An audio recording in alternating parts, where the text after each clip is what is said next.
Greenland কিনতে নবনির্বাচিত president Donald ট্রাম্পের আগ্রহকে রাশিয়ার প্রেসিডেন্ট ভ্লাদিমির পুতিনের চিন্তার সাথে তুলনা করছেন দ্য লিঙ্কন প্রজেক্টের কো-ফাউন্ডার জেনিফার হার্ন। মঙ্গলবার এমএসএনবিসিকে তিনি বলেছেন, গ্রিনল্যান্ড কিনে নেয়া এবং পানামা খাল দখলের চিন্তার মাধ্যমে ট্রাম্প বড় ধরনের বিশৃঙ্খলা সৃষ্টি করছেন। যদিও আরএনসি চেয়ারম্যান মাইকেল হোয়াইটলি দাবি করছেন, গ্রিনল্যান্ড বা পানামা খালের বিষয়ে ট্রাম্প সঠিক চিন্তাই করছেন। এদিকে ট্রাম্পের সম্প্রসারণবাদী চিন্তায় দেশের নিরাপত্তা হুমকিতে পড়বে বলে আশঙ্কা করছেন ডেমোক্রেটিক কৌশলবিদ মারিয়া কার্ডোনা। গ্রিনল্যান্ড কিনতে নবনির্বাচিত প্রেসিডেন্ট ডোনাল্ড ট্রাম্পের আগ্রহকে সম্প্রসারণবাদী চিন্তাভাবনা বলে মনে করছেন দ্য লিঙ্কন প্রজেক্টের কো-ফাউন্ডার জেনিফার হার্ন। তিনি বলেন, রাশিয়ার প্রেসিডেন্ট ভ্লাদিমির পুতিনের মতোই চিন্তা করছেন ট্রাম্প। গ্রিনল্যান্ড কিনে নেওয়া এবং পানামা খাল দখলের চিন্তার মাধ্যমে ট্রাম্প বড় ধরনের বিশৃঙ্খলা সৃষ্টি করছেন বলেও দাবি করেন তিনি।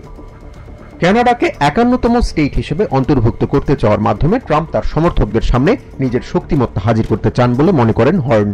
ট্রাম্পের এমন আচরণ বিশ্বব্যাপী অস্থিরতা সৃষ্টি করবে বলেও আশঙ্কা জানান তিনি। যদিও আরএনসি চেয়ারম্যান মাইকেল হোয়াটলি জানান, গ্রিনল্যান্ড বা পানামা খাল বিষয়ে ট্রাম্প সঠিক চিন্তাই করছেন। তিনি বলেন, আমেরিকার শ্রেষ্ঠত্ব সম্পর্কে বিশ্বকে নতুন করে জানানোর প্রয়োজন আছে। ট্রাম্পের অবস্থানের কারণে মেক্সিকো এবং কানাডা অনেকটাই সংযত আচরণ করছে বলে মনে করেন তিনি। ভূ রাজনীতির দিক থেকে গ্রিনল্যান্ড আমেরিকার জন্য গুরুত্বপূর্ণ এলাকা দাবি করে হোয়াটলি জানান, ডেনমার্কের সাথে গ্রিনল্যান্ড বিষয়ে আলোচনা হতে পারে। তিনি বলেন, জাতীয় নিরাপত্তা এবং সম্পদের গুরুত্বের বিবেচনা করে ট্রাম্প তার ইচ্ছা জানিয়েছেন। ব্ল্যাক আমেরিকানস ফর ট্রাম্প কোয়ালিশনের সদস্য মালিক আব্দুল বলেন, ট্রাম্প ডেনমার্কের কাছ থেকে গ্রিনল্যান্ড কিনতে চাইতেই পারেন। ট্রাম্প গ্রিনল্যান্ড বা পানামা খাল দখল করতে চান না জানিয়ে তিনি বলেন, সারা বিশ্বে চায়নার কর্তৃত্ব রুখতে আমেরিকার অবস্থান জানানো জরুরি এবং নবনির্বাচিত প্রেসিডেন্ট তা ভেবেচিন্তেই করছেন।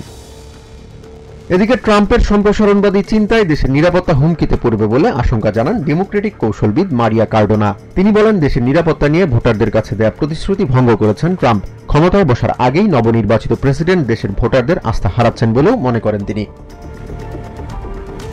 জাহান মিথুন, TVN 24 নিউজ ডেস্ক।